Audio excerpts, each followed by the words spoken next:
எந்த மாதிரியான இருள்ல இருக்கிறார்கள் ஜனங்கள்?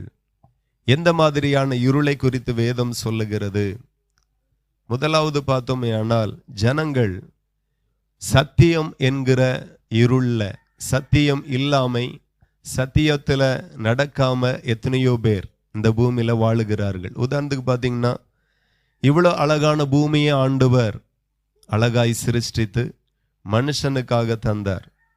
இப்போ இந்த பூமியில நாம வாழுகிறோம். எத்தனையோ மனுஷனுக்கு படைத்த தேவனுடைய சித்தம் என்ன அப்படிங்கிறது நிறைய பேருக்கு தெரியாது. எல்லாரும் தனக்கு பிடிச்ச மாதிரி, தான் விரும்பின மாதிரி, தான் கேள்விப்பட்ட மாதிரி இந்த பூமியில நிறைய பேர் வாழ்ந்து கொண்டு இருக்கிறார்கள். நாம நம்முடைய இஷ்டத்தின்படி வாழுவோமே ஆனால் நிச்சயமாய் தேவனுடைய விருப்பத்தை இந்த இடத்துல நிறைவேற்ற முடியாது.